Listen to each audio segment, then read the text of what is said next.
Hey gang, I am in Houston, Texas. Just got here on a beautiful Sunday, 70 degrees.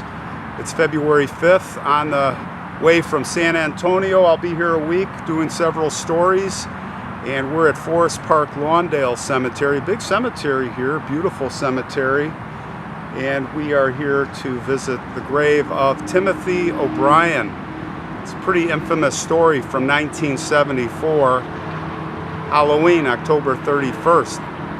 1974. So we're going to walk to Timothy's grave. Now, do you remember back in the 1970s, even the 1980s, we would be trick-or-treating, the stories of the razor blade in the apple? That was the big one for me growing up. And poisoning candies. And, you know, as it turned out, this story would really set into motion the scare all across the country that I'm about to tell you, but it never really happened. It was just a big myth. Nobody ever did that to kids except this guy. So let's take a walk and I will tell you this horrible story, this horrible man, 1974 here in Houston. Timothy O'Bryan, the little boy, was only 8 years old. Grew up here in a town, little suburb called Deer Park, Texas. His father's name was Ronald Clark O'Bryan, 30 years old. Mother's name, Danine. He had a 5-year-old sister named Elizabeth. Now, Father Ronald worked as an optician at Texas State Optical in Sharpstown, and he was also at the Second Baptist Church where he sang in the choir. Very upstanding man, right? Very upstanding family. Typical. He also ran a local bus program here, so he's very involved in the community. Except that he was about to get fired from his job. He was accused of stealing. He was about $100,000 in debt. And furthermore, he was about to lose his house. He was about to lose his car. He was like in really, really bad shape. He was a desperate man. Well, there would be a break, right? It would be Halloween 1974. This was a time for the kids, a time to, festivities. I mean, no better time. I remember my kids always look forward to Halloween with the little ones, getting the candy from the houses. Nothing better. Well, they would go out trick-or-treating, go out with some other kids, another parent that they knew. It was two fathers. It was a rainy night, Deer Park, and they were knocking on those doors. Timothy's father, Ronald, was with his neighbor, a guy named Jim Bates, as I mentioned, and his young son. One of the houses they had approached, very interestingly, was unoccupied, and they're only actually doing a couple of blocks. And this house was dark, and they knocked on the door, and they're like persistent, nobody's answering, so they all run off to the next house.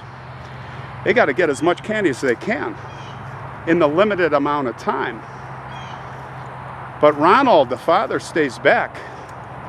He's more persistent, so they go off ahead, and then he catches up. He goes, look what I found. I found these Pixy Stix. There's 5 of them here.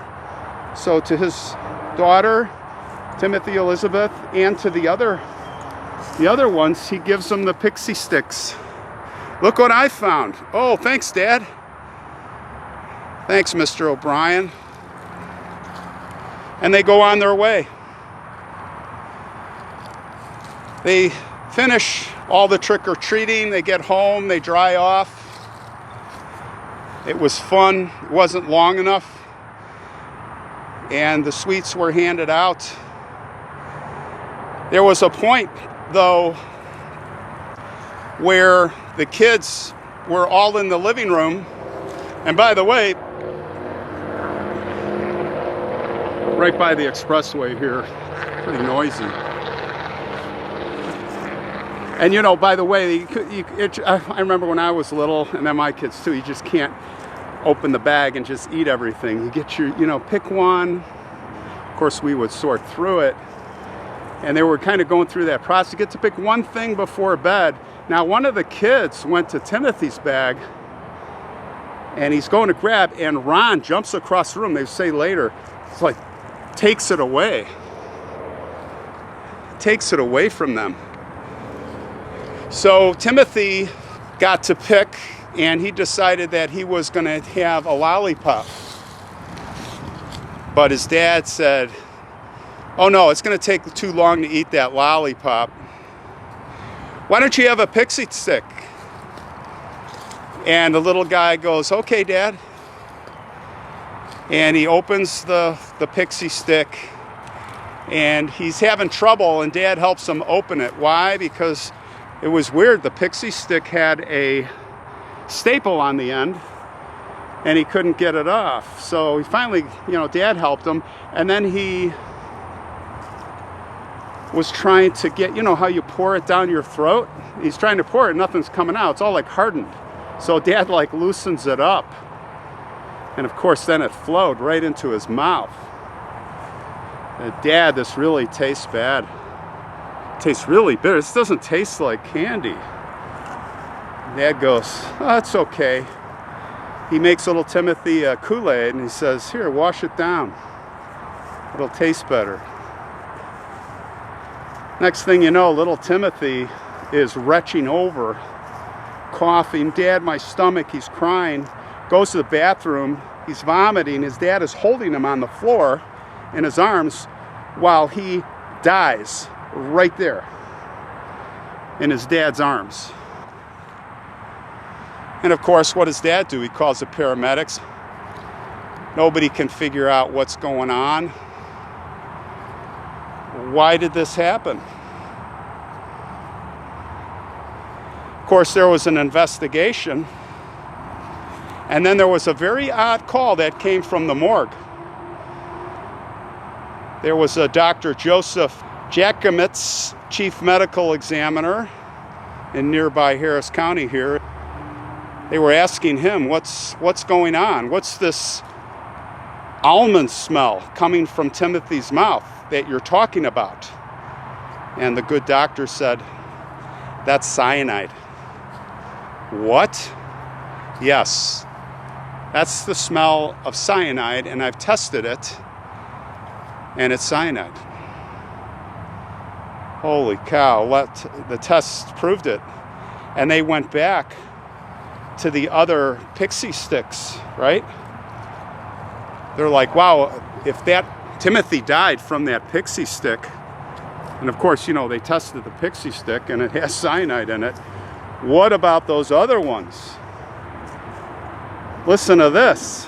They got the other Pixy Stix, and the last one they got just in time was one of the other the neighbor boy had it clutched, he was asleep in his bed, clutched with the Pixy Stix. He was gonna eat it, but he couldn't get it open because of the staple.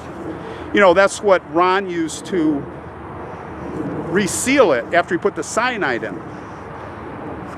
That kid lived by the grace of God that he couldn't get the staple off. So of course they got that Pixy Stix out of his hands,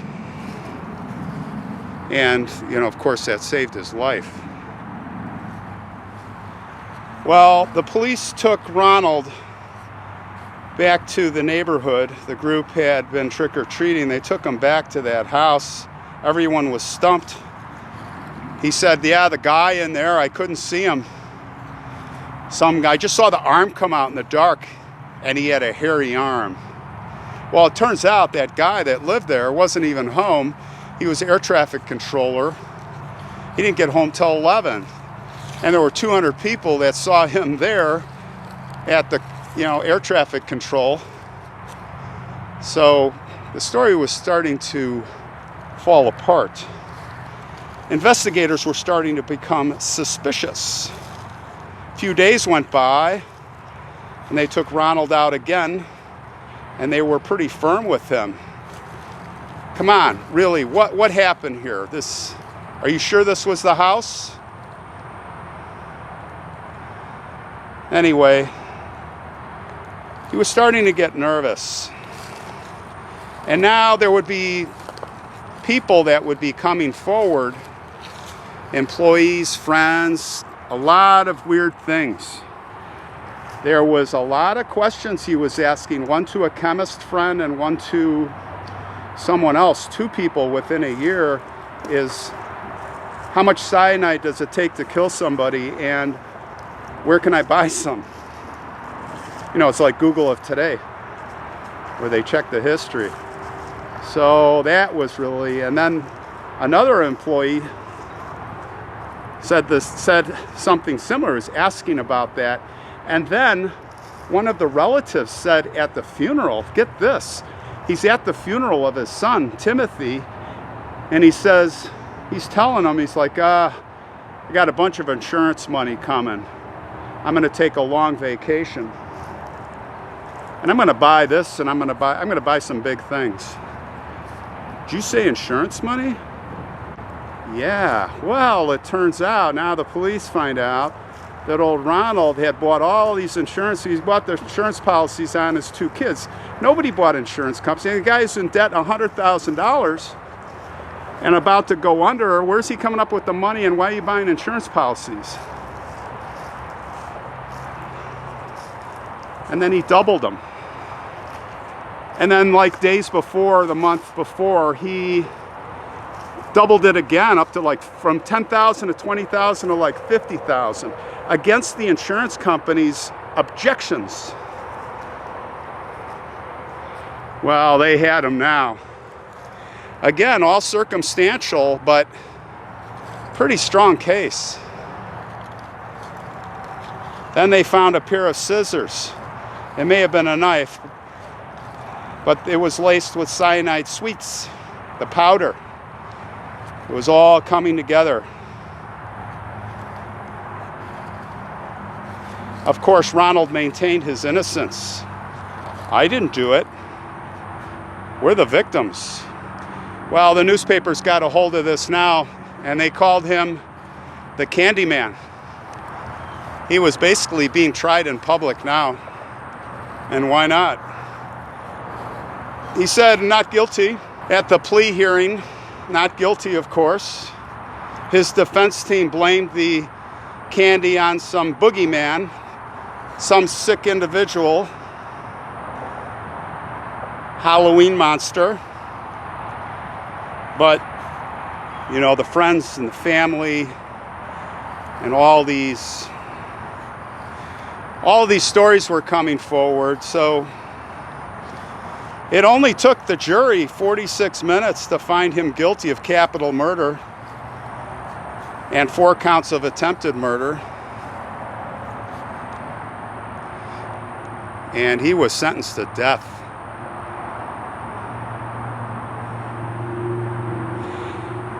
Death by electric chair at the time. But they would go on with appeals and appeals for some 10 years. 10 years. And by that time, they had changed to lethal injection. Electric chair was pretty brutal. Well, death is death. Anyway, the appeals went on, and this guy was despised by, there's other death row prisoners, and there's still a code of honor, I guess, and they just despised him.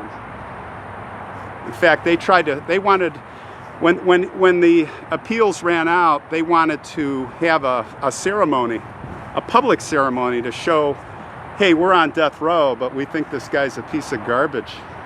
That's how strongly they felt. So he was put to death he came up with this stupid rant that I'm not even going to repeat on the table. Last words. Just pathetic. Put him, you know, put him to death. They put him to death. And meanwhile, outside, get this, outside, you got the anti-protesters, anti-death protesters, always. Nah, nah, nah, nah. But then you got an equal amount or more, I think more, that were supporters, and they brought Halloween candy with.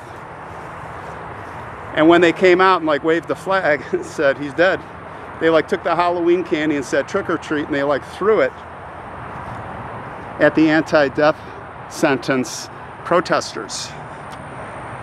Gotta love it. Finally, justice. Well, we're in Texas, guys.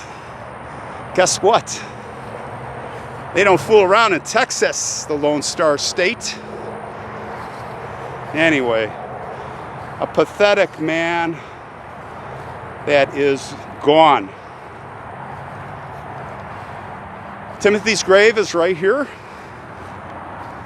Right here. All by itself. Mom remarried, and her new husband adopted Elizabeth. Hopefully they're all healthy. They're doing well today. Here's Timothy's stone. Timothy Mark O'Bryan. April 5th, 1966 to October 31st. I'm gonna come back after this and clean this up before I leave. Wow.